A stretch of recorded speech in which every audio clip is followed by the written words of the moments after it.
Man, it's like Disney went, we want cartoons. Just make a bunch of them. Go.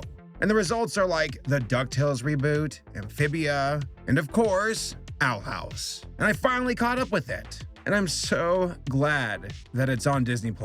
One of my biggest complaints as of late, I say as of late, for a long time now actually, is how, for whatever reason, these big production companies favor their television channels more than their streaming services, when the streaming services are now where the main audiences participate. Well, I think that's changing, because it wasn't too long ago that Disney said in a press release to their shareholders and whatnot that they are focusing big time on streaming now.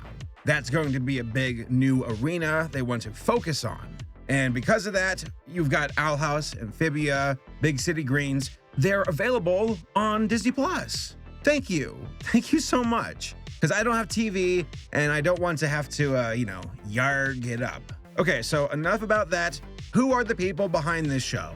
Well, the creator is Dana Terrace, and she once worked on Gravity Falls. I think she's the significant other of Alex Hirsch. Not that it matters, but they're a team, creatively. And Alex is actually I believe one of the co-writers on Owl House. I'm pretty sure. I'll verify it right here. Boom, editor note. I do know this though. Alex voices in the show. He's one of the characters. He has a very distinguished voice and it works well. But yeah, Dana had the chance to make her own show, and these are the results. And I gotta be real, I like them a lot. It's a fantasy comedy horror. The premise is about this human girl named Luz. I hope I'm not saying that wrong. And how she finds herself coming from Earth, modern sense of Earth, to this place called the Boiling Isles, which is a realm of fantasy, of witchcraft, of magic and monsters.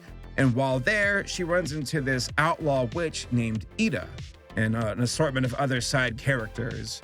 King, the Demon King, Hootie, Albert, Willow, other guy, Amity, who I think I like the most, and just overall a nice cast of characters to accompany Luz on her adventures to become a witch. There's never been a human witch before, so it's going to be challenging. And I think the writing is on the wall where a lot of us see shows like this and we ask ourselves, when is it going to get serious? I think shows like Steven Universe, Gravity Falls, they've kind of conditioned a lot of folks to expect it. And that's not a bad thing at all. I'm not complaining. It's just something that's become a bit more common, and that's fine. There's plenty of room for a variety of shows in the world. I mean, I've been watching Dexter's Lab as of late, the good seasons, and that's a lot of slice of life, wacky, I say slice of life, not even really that, just a wacky comedy. And then you've got Gendy, who made Dexter's Lab, who also did the story-driven show Samurai Jack. So it's completely fine to have both. It's just that now there's a bit more of a slow burn buildup. We'll get introduced to the characters. It's kind of lighthearted, fun, wacky, getting used to the setting and the world. And then you start to sprinkle in a little bit of serious story developments. Oh, the backstories of these characters. There's a larger picture here going on. And that is not an exception for Owl House. And to avoid spoilers, which I will because I think the show's worth watching for yourself, there's more going on. There's a larger narrative that is going on in the background and resurfaces every few episodes. And then by the end of season 1, it's really driving it home. And you're like, oh, so that's what's going on. It's like, and Dana, I'm not trying to have a go at you. It's like a fanfic of Harry Potter. That's what I'm getting here. And that's fine.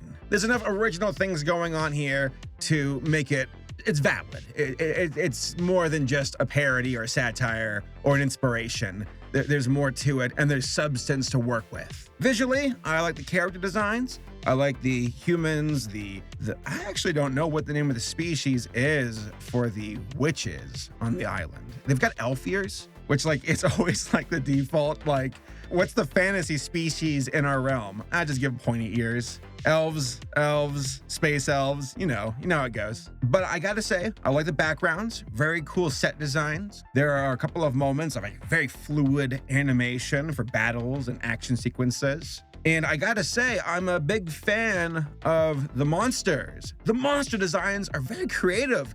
They give me a Studio Ghibli vibe, funny enough. So it feels like alien and freaky to me. When I say alien, not like sci-fi, but more of a like, oh, that's a weird looking creature. What are you about? It's not a typical like, oh, it's a gargoyle or a zombie or a dragon. It's like, no, this is like a mutant freaking creature that's got like eyes coming out of its gums or something. I like that. That's different, and I appreciate it. As someone who likes monsters, I get my fill watching The Owl House. So overall, I would recommend this show. I think it's going places. I'm excited to see what happens next. And yeah, those are my overall thoughts. As far as like my criticisms go, I think Luz is a little bit of a boring main character. I find Amity and Ida to be much more interesting and exciting. But, I gotta give it time to develop. I think they're going places with Luz and what she's about. It's just that for the time being, she's very much so like, reminds me of Steven Universe as Steven, Finn, where it's like wide-eyed, optimistic, the glass is half full kind of person. And then it's like, we gotta wait and see what happens next, because that spirit could be broken. And that's what I'm kind of expecting. But yeah, those are my overall thoughts. Let me know what y'all think too, and I'll see you all next time.